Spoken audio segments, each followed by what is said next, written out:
কৃষক বন্ধুসকল, ৰদালি কৃষি ফাৰ্মলৈ আপোনালোকক স্বাগতম জনাইছোঁ। আজি এটা সৌভাগ্যৰ দিন বুলি মই ভাবিছোঁ, যিহেতু আদৰ্শ কৃষক হিচাপে, ইন'ভেটিভ কাল্টিভেটৰ হিচাপে অসমৰ মুখ্যমন্ত্ৰী হিমন্ত বিশ্ব শৰ্মা ডাঙৰীয়াই এটা বিহুৱানী পঠাইছেনে পকেটৰ ভিতৰত কি আছে নাজানো, তেখেতে আমালৈ পঠাইছে আৰু আমাৰ লাট গাঁওবুঢ়া পৱন কুমাৰ পাৱে আমাক দিব আহিছে। এই ৰজত পাওক আমি আদৰ্শ কৃষক হিচাপত আমি তেওঁক আমি মুখ্যমন্ত্ৰীৰ ফালৰ পৰা এখন গামোচা আমি তেখেতক আগবঢ়াইছোঁ। হয়, মই খুব সুখী হৈছোঁ, যিহেতু বিজেপি চৰকাৰ যেতিয়াৰ পৰা আহিলে তেতিয়াৰ পৰাই অসমত সেউজ বিপ্লৱ হ'বলৈ লাগিছে। কৃষি বিভাগবিলাকো তৎপৰতা আগবাঢ়িছে কৃষকৰ উন্নয়নৰ কাৰণে, আৰু আঁচনিবিলাকো তেনেধৰণে ৰূপায়ণ কৰিছে।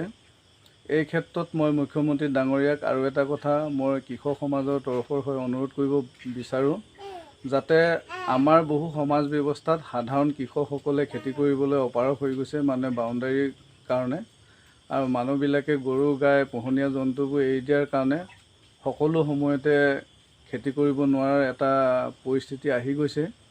যিহেতু আজিকালি নিবনুৱা বাঢ়িছে আৰু জীৱন আৰু জীৱিকাৰ ক্ষেত্ৰত কৃষিকে তেওঁলোকে সাৰথি কৰি লোৱা দেখা গৈছে, কিন্তু গৰু ম'হৰ বিশেষ অসুবিধা।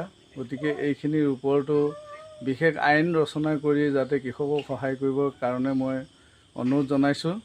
আৰু তেখেতে যি স্বচ্ছভাৱে নিকাভাৱে যিবিলাক বৰ্তমান চাকৰি নিযুক্তি দিছে, সেই ক্ষেত্ৰত মই বহুত সুখী হৈছোঁ আৰু ভাল পাইছোঁ।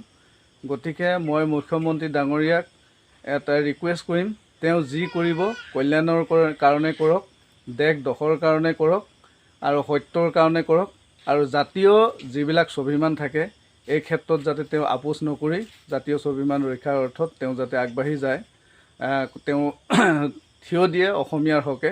এইখিনি কথাই মোৰ ফালৰ পৰা অনুৰোধ কৰি আজি ভিডিঅ'টো সমাপ্ত কৰিছোঁ। ৰজত পাওক এই মুখ্যমন্ত্ৰীৰ ফালৰ পৰা দিয়া উপহাৰটি গ্ৰহণ কৰিবৰ বাবে আমি অনুৰোধ জনাইছোঁ। ধন্যবাদ। তেখেতে এই সন্ধিয়াখনত আহি হ'লেও মোক এই উপহাৰটো আগবঢ়ালে। Thank U.